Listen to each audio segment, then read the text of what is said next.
The pandemic has brought massive changes to Ontario's public education system. This shakeup has left parents with a lot of questions about whether their children still have rights within the public school system, and in a system struggling to cope with all the extra COVID-19 related demands, it can be hard to get school administrators and teachers to find time for parents' concerns. While there have been changes, even big changes due to the pandemic, students do have rights, although they are not always the ones that parents wish they had. In this edition of the podcast, I will go over what rights students still have during the pandemic.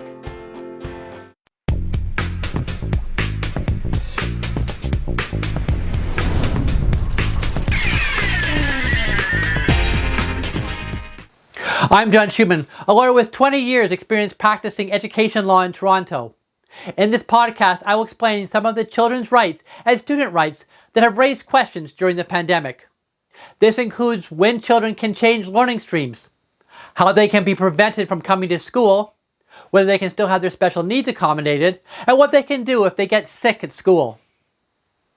Many parents have raised the point that children have a right to attend their home school and want to insist that their children attend the school in their neighborhood, not the online school, even if that is what the parents had initially selected. There is no absolute right to an education under Ontario law. The Education Act does provide that children can attend the school designated to serve their home address. There are some ways that a school board can change a child's school, especially to accommodate special needs or for safety concerns. Those considerations are not directly related to the pandemic. Ontario's Health Protection and Promotion Act authorizes a medical officer of health to order any person to refrain from pretty much doing anything to prevent the spread of a communicable disease. So there is plenty of authority to keep a student out of school during the pandemic. In addition to that, this past August, the Ontario government, while boasting it was not going to allow expulsion of students in grade 3 and below, gave school officials, not just principals, the right to kick any student out of their school indefinitely if they believe the student poses any risk to the safety or well-being of anyone else at the school. School boards have wanted that power for a long time to remove children whose disabilities made them impossible to expel. There will be challenges to the arbitrary or discriminatory use of that power, but until there are decisions in those cases, there is plenty of authority to prevent a kid from going to school.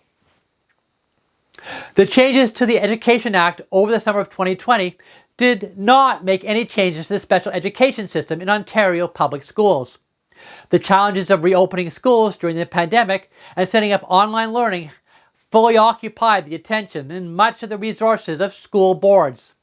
As a result, getting or adjusting accommodations for special needs students was delayed. Many have suggested that the funding for school boards for this school year was insufficient to meet the usual needs and deal with the pandemic and all the additional costs of the new procedures, PPE, equipment, barriers, and other new expenses. Government departments and agencies of all types may say that the demands of the pandemic make usual accommodations for disabilities unreasonable in the circumstances. The law and the Constitution do allow the limitation on human rights to what is reasonable in the circumstances. However, it will not be the case that the pandemic will provide a blanket excuse to refuse accommodations or otherwise engage in discriminatory practices. There are cases pending to decide what should reasonably be expected to protect the disadvantaged in the pandemic, but those rules are not set out yet. Another question that parents ask is whether school boards will be legally responsible for damages in court if their child gets COVID-19. A child catching the disease will not automatically make a school liable for damages. Of course, it will be necessary to prove that the child caught the disease at school, but likely that will not be enough. The school will have to have been negligent in its handling of the pandemic to be at fault. That means the school, or the principal, or the teachers, or the staff must have failed to do something that they were required to do. So if a school is not following the public health requirements for preventing the spread of the disease, it will likely be liable. If the school boards did all that they were required to do to stop the spread, and a child still caught the disease, then it will be difficult for the court to find the school at fault. Although another parent who breached the public health directions and sent a sick child to school could be liable. The second part of any personal injury case is proving damages. Canadian courts do not hand out money just because someone was hurt. The courts order payments to cover expenses that arose because of the injury or illness that the defendant caused through negligence or otherwise. So if a child or the child's family are not out money for care costs, lost income, or other expenses, even if the school is responsible for the child catching the disease, there may not be anything for the school to compensate for. When a child gets sick or injured at school, parents should speak to a personal injury lawyer to determine the strength of any case. Keep in mind that not sending a child to school is not a zero harm option. It is just a different type of harm. Being out of school harms a child's social and academic development. Isolation can lead to potentially severe mental illness. Pediatricians have balanced the potential harm to children of catching COVID-19, which is fairly low, against the negative impacts on development and mental health, which can be very high, and have recommended that in many, if not most cases, children should go to school. It would be best to speak to your child's doctor when weighing these risks. If your child is struggling in the school system and the school is not meeting his or her needs, or is ignoring a disability of any type, is permitting bullying or harassment or imposing unfair discipline, especially with respect to suspensions or expulsions, then you should speak to a good education lawyer about options that are specific to your child's situation. There are things that you can do, both legally and otherwise, but those plans are significantly more complicated during the pandemic, so expert advice will really help your child. You can also get a lot more Ontario education law information on www.schumanlaw.ca.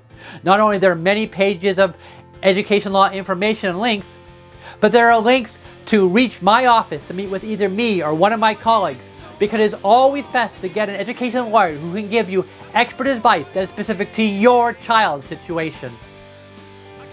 In addition to my website, keep up to date on education law and children's law issues by liking my Facebook page, following me on Twitter at @SchumanFamLaw, and finding me on LinkedIn. Of course, please also subscribe to my YouTube channel and get the audio versions of the Ontario Family Law podcast on iTunes and SoundCloud or at www.schumanlaw.ca. If you find this information helpful, please like this video so that other people can find it too. Thanks for participating in this podcast. We will get together again soon.